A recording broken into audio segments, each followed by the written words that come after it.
உலகமே பாராட்டும் வகையில் தமிழகத்தில் மருத்துவ கட்டமைப்புகள் மேம்படுத்தப்பட்டிருப்பதாக முதலமைச்சர் மு க ஸ்டாலின் பேசியிருக்கிறார். தமிழ்நாடு மருத்துவ பணியாளர் தேர்வு வாரியத்தின் மூலம் தேர்வு செய்யப்பட்ட 2642 உதவி மருத்துவ அலுவலர்களுக்கு பணி நியமன ஆணைகளை வழங்கும் நிகழ்ச்சி சென்னை திருவான்மையூரில் உள்ள தனியார் மண்டபத்தில் நடந்தது. இதில் கலந்து கொண்ட முதலமைச்சர் மு க ஸ்டாலின் அங்கிருந்த மருத்துவ அலுவலர்களுடன் குழு புகைப்படம் எடுத்துக் கொண்டார். பின்னர் அடையாளமாக 15 பேருக்கு பணி நியமன ஆணைகளை முதலமைச்சர் மு க ஸ்டாலின் வழங்கினார். முன்னதாக இந்த நிகழ்ச்சியில் பேசிய முதலமைச்சர் மு க ஸ்டாலின், மக்களுக்கு உன்னத சேவை செய்பவர்களுக்கான பணி நியமன ஆணைகளை வழங்குவது மகிழ்ச்சி என்றார்.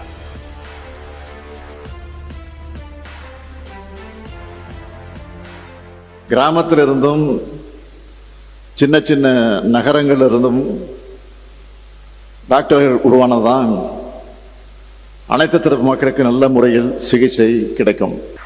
டாக்டர்கள் இல்லாம, அதாவது நீங்க இல்லாம நிச்சயமா சொல்றேன், இந்த திட்டங்கள் எல்லாம் இல்லை. மருத்துவத்துறையினுடைய மற்ற பணியாளர்கள் இல்லாம இந்த திட்டங்கள் நிறைவேற போறதில்லை. இன்று பணி நியமன ஆணைகளை பெற்ற மருத்துவ அலுவலர்கள் தமிழ்நாடு முழுவதும் உள்ள இஎஸ்ஐ மருத்துவமனைகள், அரசு மேம்படுத்தப்பட்ட ஆரம்ப சுகாதார நிலையங்கள், கூடுதல் அரசு ஆரம்ப சுகாதார நிலையங்கள், நகர்ப்புற ஆரம்ப சுகாதார நிலையங்களில் பணியாற்ற உள்ளனர். தொகுதி மறுசீரமைப்பால் தமிழ்நாடு ஒரு நாடாளுமன்ற தொகுதியை கூட இழக்காது என்று மத்திய உள்துறை அமைச்சர் அமித் ஷா உறுதிபட தெரிவித்திருக்கிறார். கோவை பீளமேடு பகுதியில் புதிதாக கட்டப்பட்ட பாஜக மாவட்ட அலுவலகத்தை அமைச்சர் அமித் ஷா திறந்து வைத்தார்.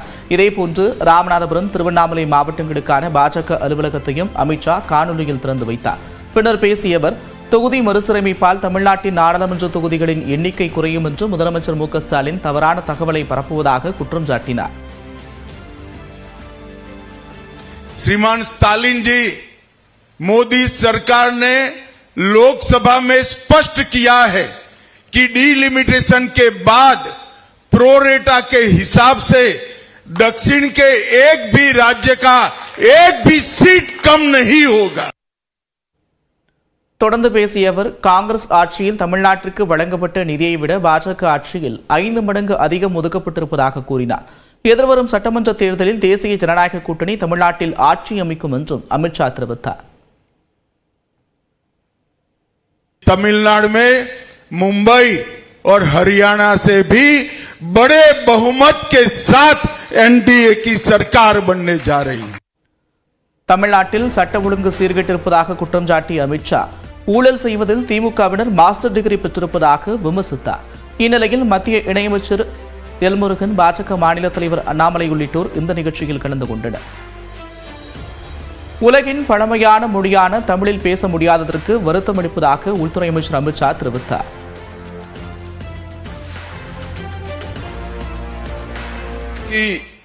क्षमा प्रार्थना के साथ मेरी बात की शुरुआत करता हूं, क्योंकि मैं विश्व की सबसे पुरानी भाषाओं में से एक महान तमिल भाषा में मेरी बात रख नहीं सकता, इसलिए मैं आप सभी से क्षमा मांगता हूं. மக்கள் தொகையை குறைக்க வேண்டும் என மத்திய அரசு கூறியதை தமிழக மக்கள் கேட்டதற்கு தொகுதி குறைப்பு தண்டனையா என்று அமைச்சர் ஏவாவேலு கேள்வி எழுப்பியிருக்கிறார். திருவண்ணாமலை மாவட்டம் ஆதமங்கலம் புதூர் கிராமத்தில் புதிய காவல் நிலையத்தை திறந்து வைத்த பிறகு அளித்த பேட்டியில் அவர் இதனை தெரிவித்தார். நாம் இருவர் நமக்கு இருவர் போதுன்றது, நாம் இருவர் நமக்கு ஒருவரே போதுன்றது, நாம் இருவர் இருக்கிற போது நமக்கு எதுக்கு இன்னொருத்தர், இப்படிலாம் பிரச்சாரம் செய்தால் மக்கள் தொகையை நாம அரசினுடைய பல திட்டங்கள் மூலமாக, விளம்பரத்தின் மூலமாக நம்ம கட்டுப்படுத்தணும். நான் சொன்னேன், அந்த குறிப்பிட்ட மாநிலங்களில் கட்டுப்படுத்தவே இல்லை. கட்டுப்படுத்த நிலையில் இன்னைக்கு மக்கள் அங்க அப்படியே அதிகமா இருக்கிறாங்க. அப்ப என்ன ஆகும்? ஏற்கனவே உத்தரப்பிரதேசத்தில் 80 தொகுதின்னு சொன்னாக்கா, இப்ப இருக்கிற மக்கள் தொகை அடுத்து அங்க 91 தொகுதியாக அவங்க மாறும்.